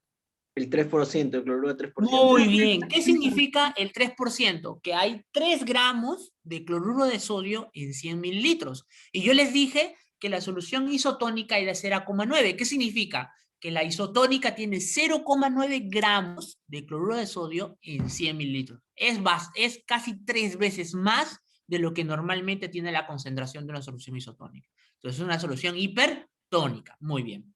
Vamos a calcular. Primero tenemos que calcular cómo está nuestro organismo antes de la solución hipotónica. Y entonces yo me acuerdo lo que me dijo el doctor Álvaro, me dijo que 70 gramos, él me dijo que más o menos era el 60% en agua, por lo tanto era 42 litros, ¿cierto? ¿Se acuerdan, cierto? Muy bien. Y que de esos 42 litros yo les dije que 14 litros eran extracelular y 28 litros eran intracelular, ¿verdad? 14 más 28, 42. ¿Hasta aquí todos hemos entendido o nos perdimos? ¿Sí? Todo claro, ¿cierto? Muy bien. Si la concentración es 280 miliosmoles en todos los compartimentos, porque acuérdense, un cuerpo en equilibrio, absolutamente todos los compartimentos tienen 280. ¿Se acuerdan? Muy bien. Entonces, la pregunta es, ¿cuántos miliosmoles en total habrá en cada uno de los compartimentos? ¿Qué hago? ¿Qué hago para determinar cuántos miliosmoles hay en cada uno de los compartimentos? Despierten, despierten, chicos. Matemática, vamos. 280 por 14, pues chicos, nada más. Si ustedes saben que la concentración es 280 por cada litro, y tú sabes que en el líquido extracelular hay 14 litros, ya, ¿qué hago? Multiplico, pues, ¿no? Entonces, 280 por 14, 3.920. 280 por 28, 7.840. Entonces, por lo tanto, si yo sumo 3.900 más 7.800, me dará 11.700. En teoría, si el doctor Álvaro lo que dice está bien, significa que si yo multiplico 42 por 280 sale lo mismo. A ver, ¿sale lo mismo o no sale lo mismo? A ver, calculen, ¿sale o no Sí, sale lo doctor. mismo? Sí, Muy doctor, es lo bien, mismo. sale lo mismo. Muy bien, ya está. Entonces, así es como estaba el cuerpo de tu paciente hasta antes de la solución hipertónica. En ese grado estaba. Ahora vamos a ver qué pasa inmediatamente que tú le has agregado la solución hipertónica. Entonces le has agregado ahora los 2 litros y mira qué es lo que pasa. Entonces, para eso yo primero tengo que saber algunos conceptos. A ver, digo, la solución de cloruro de sodio al 3% quiere decir 3 gramos en 100 mililitros. Si son 3 gramos en 100 mililitros, es igual a decir a 30 gramos en 1 litro. ¿Cierto o no cierto? ¿Sí? Muy bien. Si yo sé que el peso molecular del cloruro de sodio es 58.5 gramos por cada mol, o sea que yo tengo, por cada mol de cloruro de sodio tengo 58,5 gramos, entonces hago mi regla de 3 simples. Yo le he agregado al paciente 2 litros de 30 gramos prácticamente, ¿cierto? Si 58 gramos, 58.5 gramos equivale a una mol, ¿cuántas moles tendrán 30 gramos de cloruro de sodio? ¿Cuántas moles me salen? 0,513 moles por litro, ¿no? O sea, por cada litro yo estoy agregando 0,513 moles, ¿verdad? ¿Sí? ¿Hasta Sí, aquí doctor. todo claro? ¿Entendido? Sí, Sí, ¿verdad? doctor. Muy Sí, bien. Pero, ¿qué dice mi ejercicio? ¿Cuántos litros le agregué? 2. Entonces, ¿qué tengo que hacer? Multiplico por 2. Porque mi solución que yo le he aumentado son 2 litros. Ya, muy bien. Entonces yo digo 2 por, ¿no? 1.026 moles de cloruro de sodio. Y entonces aquí va el concepto que yo les había dicho en la mitad de la clase. Que una mol no es lo mismo que una miliosmol o que un osmol, porque un osmol es una partícula osmóticamente efectiva, ¿cierto? ¿Verdad? Muy bien. Entonces, de ese total de miliosmoles, ¿no? De miliosmoles, mi unidad es miliosmol, no es osmol. Entonces, ¿qué quiere decir? Que tengo que multiplicar ¿por cuánto? Por 1000, ¿no? Por 1000. Entonces, 1.026 por 1000 será ¿cuánto? 1026. Entonces, pregunta, esa solución que yo le he puesto endovenoso al paciente, ¿a cuál de los compartimentos va? ¿Al intra o al extra? ¿Al intra o al extra? ¿A dónde va? Al extra, al extra. Al doctor. extra. Entonces, al intra, ¿cómo que al intra? Al extra, al extra. Acuérdense, ustedes no tienen ningún dispositivo para entrar al interior de la célula o tienen alguna aguja para entrar al interior de la célula. No pueden, ¿cierto? Entonces, todo va al extra. Muy bien. Entonces, ¿a cuál de los dos voy a sumar? ¿A 7.000 o a 3.900?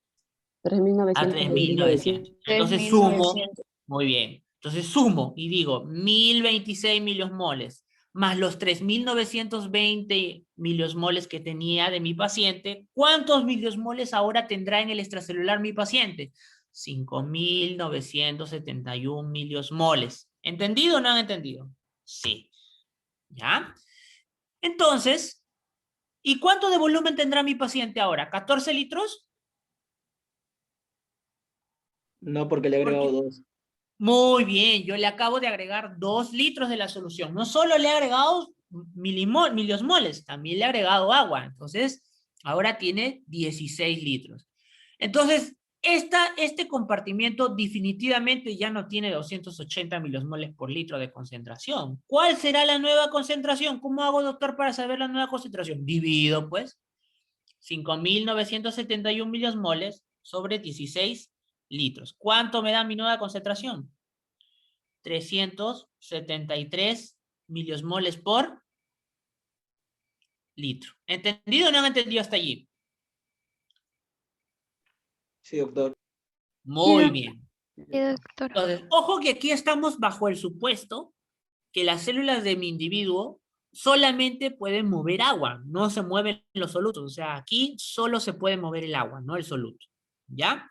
Muy bien. Entonces, lo que vamos a hacer ahora, en la tercera parte del ejercicio, es ver cómo los volúmenes van a variar solo por el hecho de ahora yo tener una mayor concentración en el extra que en el intra, porque obviamente las células no se van a quedar tranquilas sabiendo que el intra tiene 280 y que el extra tiene 373, ¿cierto? Entonces vamos a ver qué es lo que pasa. Bien. Entonces, en este tercer parte del ejercicio, el equilibrio intentará llegar mediante el equilibrio de concentraciones. Y digo, si en mi anterior cuadro yo tenía que 16 litros están a una concentración a 373 miliosmoles y había 5.971 miliosmoles, si yo quiero determinar ahora a cuánto deben llegar al equilibrio, ¿qué debo de hacer? Al igual de lo que hice acá, debo agarrar todos mis miliosmoles de todo mi cuerpo y dividirlos sobre la cantidad de agua total en el cuerpo para saber cuánto es la concentración normal en todos los compartimentos cuando todo está en equilibrio, ¿cierto? Entonces, pero ahora mis miliosmoles ya no son 11.700. ¿Cuántos son? 13.800. ¿Por qué? Porque yo he aumentado 1.026 al extracelular, ¿cierto? Entonces, la cantidad total de miliosmoles en todo el cuerpo ahora son 13.800. Y mi volumen ya no es 42 litros, es 44 litros por los 2 litros que agregué, ¿cierto? Entonces, en el equilibrio, yo tengo que dividir los 13.800 entre 44 y ahí me saldrá cuánto debe ser la nueva concentración de todos los compartimentos. ¿Cuánto sale? Lo dividen y ¿cuánto sale? 313.9 miliosmoles por cada litro. ¿Sí? ¿Hasta ahí hemos entendido? Sí, doctor. Sí, doctor. Muy bien. Siendo que entonces hasta aquí hemos entendido, lo siguiente que vamos a hacer es, vamos a ver cómo se mueve el agua. Bien, si yo tengo que en el líquido extracelular tengo solamente 5.971, de acuerdo a lo que dijimos acá, ¿verdad? ¿Por qué? ¿Por qué solo tenemos esto? Porque el soluto no se mueve, hemos dicho. Lo único que se mueve es el solvente, o sea, el agua. Y mi nueva concentración debe ser 313.9. Entonces yo necesito saber cuánto de volumen ahora tendré en el extracelular. ¿Qué es lo que hago? Digo, si 313 hay 1 litro, ¿cuánto tendré con 5.971? ¿Cuánto me sale? 19,0,2 litros. Lo mismo hago con el intracelular. Si 313.9 hay en 1 litro, ¿cuánto habrá en 7.840? ¿Cuánto sale? 24.98. ¿Qué quiere decir? Que la cantidad de agua sigue siendo totalmente igual la misma, pero ¿qué ha variado? Miren, 16 y 28, miren cómo ha variado ahora 19 y 24. ¿Qué ha hecho el agua? Se ha movido, ¿no? Se ha movido de acá a acá, ¿no? Desde el intracelular al extracelular. ¿Por qué? Porque nosotros le agregamos una solución hipertónica. Y en la solución hipertónica, ¿el agua de dónde sale? ¿De la célula a la sangre o de la sangre a la célula? ¿Ah? De la sangre a la De célula. las, De la sangre a la De la célula a la sangre. de la célula a la Ah, sangre. ya. Muy bien, ya ven. ¿Qué pasa, chicos? Le falta desayuno, ya. Entonces, acuérdense, muchachos, voy a preguntar en el examen, después nada de andarme llorando. Ay, por si acaso, porque he visto que me mandaron un correo diciéndome, doctor, he encontrado un artículo donde acá sustenta, ya no voy a decir quién, ni voy a decir la pregunta, ¿ya? Pero yo clarito les dije, por favor, justo, guerra avisada no mata gente. Para la justificación de las preguntas del examen tiene que ser con la bibliografía de las diapositivas o los 2 libros que yo ya les dije. Nada de artículos, nada de Wikipedia, nada de mi abuelita me dijo, no. ¿Ya? Por favor, las reevaluaciones en las cuales ustedes se han encontrado en artículos X y me las manden así para justificar su respuesta, ni siquiera me voy a molestar en revisarle el correo, ¿ya? Así que por favor, chicos, ¿ya? Guerra avisada no mata gente. A ver, 2, unidades de medición de soluto. Entonces, las unidades de medición de soluto, ya les dije, pueden ser miligramos, mol por litro, miliequivalente por litro, miliosmol por litro, ¿no? Para esto, evidentemente, ustedes tienen que conocer los conceptos de peso atómico, ¿no? Peso molecular, etcétera, ¿no? Entonces, por favor, si yo tomo un ejercicio así, obviamente voy a pedirlo del cloruro de sodio. Así que, de más está decirlo que tienen que saberse de memoria el peso molecular del cloruro de sodio, ¿ya? Muy bien. Listo. Unidades corporales, ustedes ya saben, ¿no? Carga positiva, carga negativa, eso ya está de más comentarlo. En uno de los segmentos que hemos visto anteriormente, ¿cuál es la diferencia entre los miliequivalentes y los milimoles? ¿Cuál es la diferencia? ¿Cuál es la diferencia entre los miliequivalentes y los milimoles, doctores? Pero miren, pues chicos, miren, ahí está su plaje. Miren, ahí está el plaje, ahí está el plaje, ahí está el plaje. ¿Entre qué se dividen los miliequivalentes? Milimoles sobre Uy, la ya, ni valencia. con plaje. La valencia. Sobre la valencia, pues, doctores. Sobre la valencia. Entonces, pregunta, doctor, ¿una miliosmol de sodio será igual a una miliequivalente de sodio? ¿Será igual? Sí. ¿Ah? No, doctor. No, sí. A ver, ¿quién da más? Sí, sí es igual. ¿Por qué es igual? Quien dijo que sí, me dice a ver por qué sí.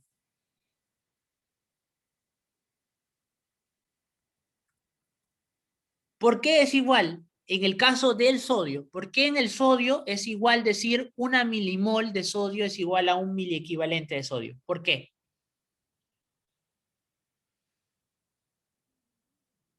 Y la razón por la cual no me pueden contestar es porque ¿Su valor? seguramente no se acuerdan cuánto es la valencia del sodio. ¿Cuánto es la valencia del sodio, doctores? 1. 1, pues, 1. chicos. 1, pues. 1.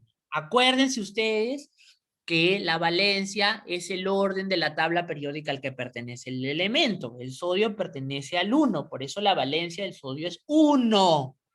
¿Ya? Listo. Entonces, por eso es que es igual un miliequivalente a un milimol en el caso del sodio. En el cloro, igual también, ¿no? Porque su valencia es -1. En el caso del calcio, el calcio sí es diferente, porque el calcio es +2. Por eso la valencia del calcio es 2, ¿no? Pregunta, ¿el bicarbonato cuánto tiene de valencia? Doctor, no es un elemento. Ya, pero igual tiene valencia. ¿Cuál es la valencia del bicarbonato? 3. 3, 1, 0, ¿cuánto? ¿Cómo se hace para determinar la valencia de las sales? A ver, doctores, química.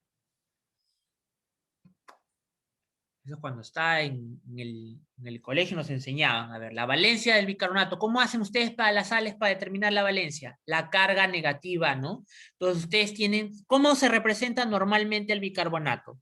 Se representa como... ¿Han visto cómo escriben cuando escriben en una fórmula química el bicarbonato? HCO3. HCO3. 4. ¿No? HCO3.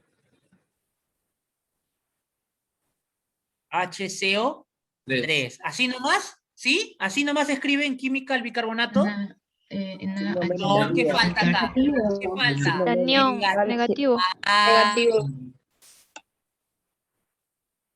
Esta es tu valencia, pues, doctor. Esta es. Entonces, ¿cuánto es la valencia del bicarbonato? 1. Por lo tanto, una milimol, ¿no? Una miliosmol es igual, ¿no? A un miliequivalente en el bicarbonato. ¿Ven? ¿Entendido o no entendido? ¿Sí? Entonces, por ejemplo, si ustedes tienen una sal que ven acá, otro más, ¿cuál será su valencia? 2, pues, 2. Ah, pues chicos, ¿ah? Esa es química básica. Por favor, tienen que repasar, ¿ah? Ya.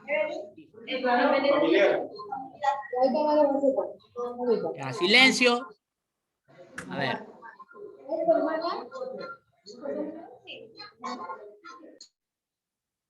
Muy bien. Entonces, doctores, lo siguiente que nos interesa saber es cuánto es la osmolaridad de nuestro cuerpo, ¿no? Porque yo ya les dije, ya les puse un ejercicio de cómo debe ser la osmolaridad, de cómo se calculan los volúmenes, pero nos falta saber cuánto es la osmolaridad. Y entonces, para la osmolaridad de nuestro cuerpo, doctores, se halla mediante la fórmula en la cual nosotros multiplicamos 2 veces al sodio más la glucosa más la urea. ¿Por qué hacemos 2 veces al sodio? Porque si ustedes se dan cuenta, el sodio en volumen, ¿ya? Es prácticamente igual a la suma del bicarbonato más cloro. A ver, sumen bicarbonato más cloro, ¿cuánto sale? Aproximadamente 132, ¿no? Aproximadamente, un poco más, creo. Entonces, la suma es prácticamente el sodio 2 veces. Por eso es que cuando ustedes calculan la osmolaridad, se utiliza 2 veces el sodio, ¿ya?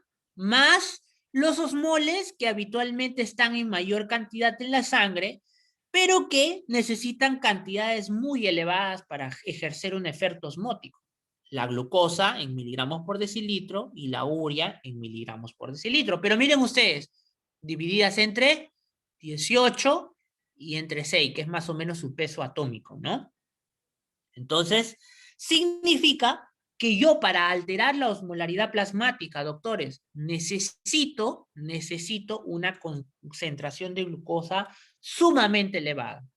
En valores normales, habituales de 100, 126, que es más o menos nuestro nivel normal de glucosa, este valor es prácticamente muy poco lo que le aporta a la osmolaridad plasmática, igual la urea, ¿no? Que está más o menos en 36, 30, ¿no? ¿Sí? Vean ustedes, apenas 5.000 equivalentes, ¿no? Entonces, es más o menos. Ahora, si uno quiere ser más estricto, ¿qué agarras? Dice, doctor, pero la osmolaridad plasmática no sería la suma de todos ellos. Sí, pues efectivamente, doctores, sería la suma de todos ellos, pero tú no tienes la forma de poder medir a todos ellos. Imagínate si tú quisieras saber la osmolaridad plasmática de tu paciente y te pones a pedirle en laboratorio la creatinina, el lactato, la adenosinotrifosfato, la hexosamonofosfato, la glucosa, la proteína, la urea, ¿no? Los sulfatos, los hiposulfitos, el bicarbonato, el cloro, el magnesio, el calcio, imagínate, así te gastarías todos los reactivos. Entonces, evidentemente, y es más, el sulfato no se puede dosar. Entonces, para eso, prácticamente, se determina que el mayor componente, miren, porque si ustedes miren toda la totalidad de estos 282, ¿quiénes son los que más le aportan? El sodio, el cloro y el bicarbonato. Por eso es que esos son los 2 elementos, los 3 elementos que más se toman en cuenta en la osmolaridad. Sin embargo, yo les he puesto estos 2 elementos porque en circunstancias patológicas, estos 2 elementos que ustedes pueden ver acá, pueden ejercer un cambio de osmolaridad. Por ejemplo, en la cetoacidosis diabética, en el coma hiperosmolar, o en el paciente con injuria renal aguda con niveles de urea de 300, de 200, también pueden provocar alteraciones en la osmolaridad.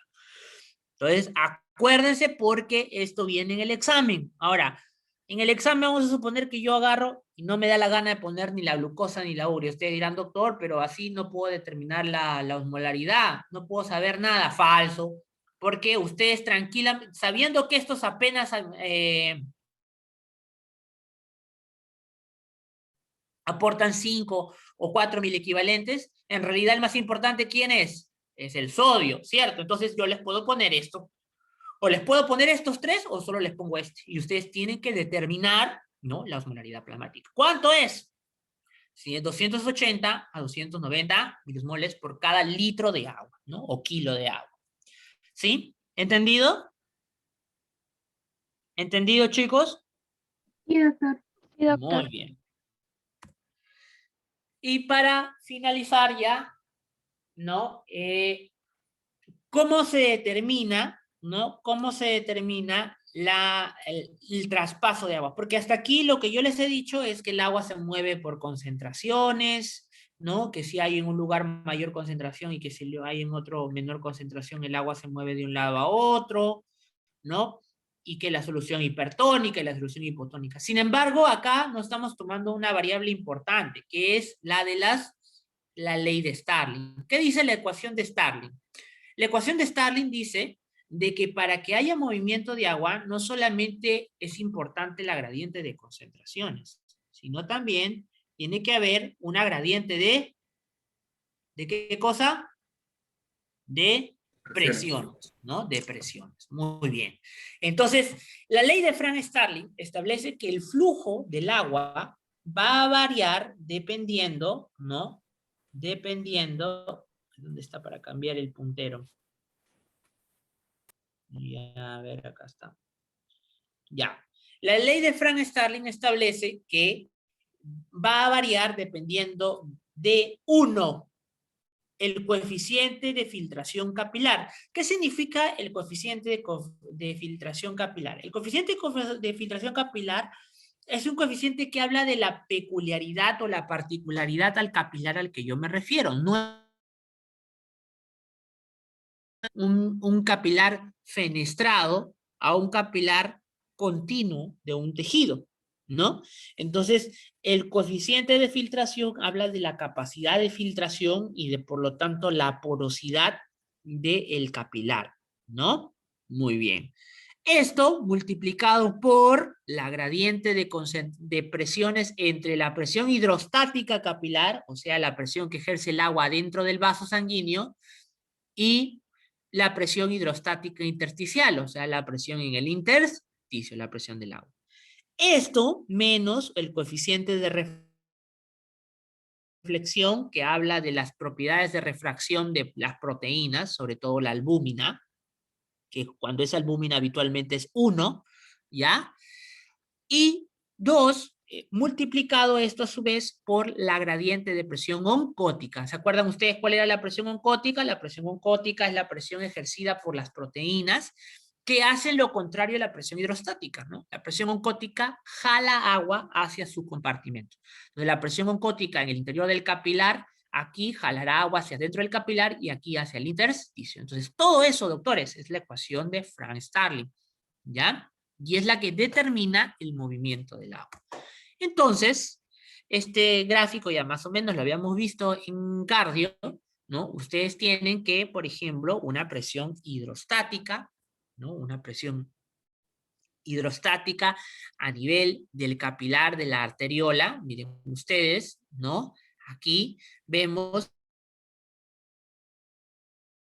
que la presión capilar es 117.3 y aquí más bien es negativa en la presión hidrostática, ¿no? Eso quiere decir que ¿hacia dónde se moverá el agua? Hacia afuera, en la arteriola.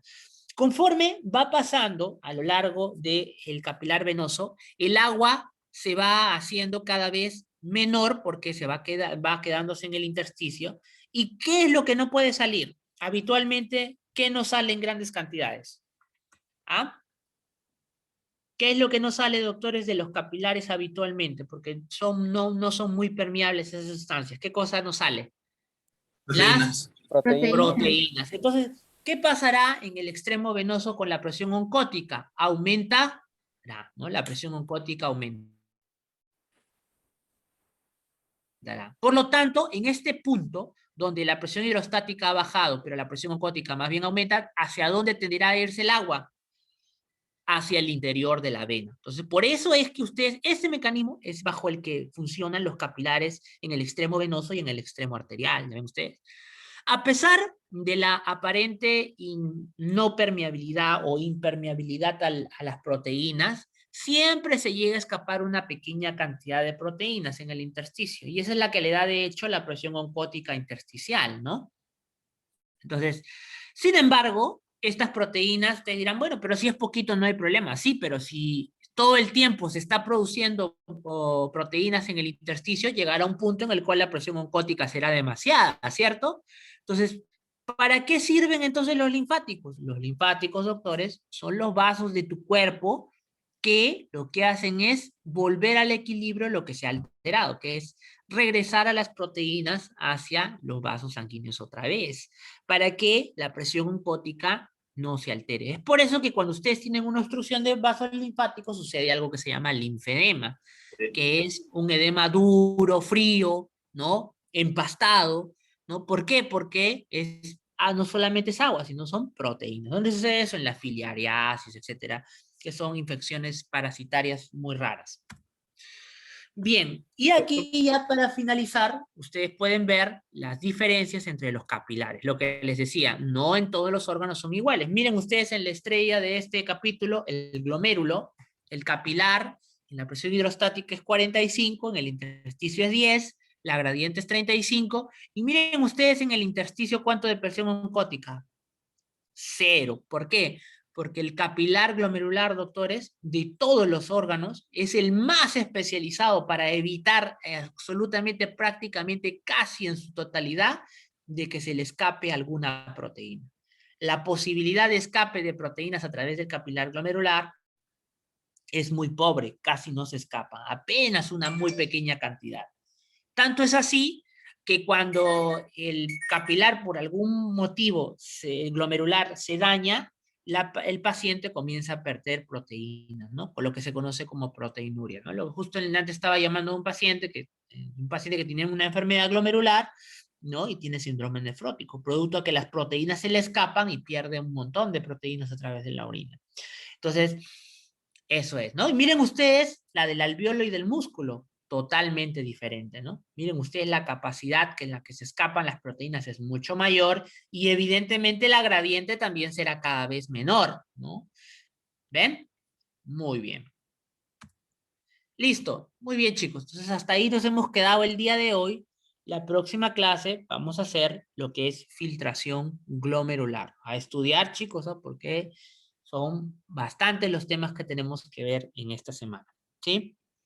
¿Tienen alguna duda, muchachos?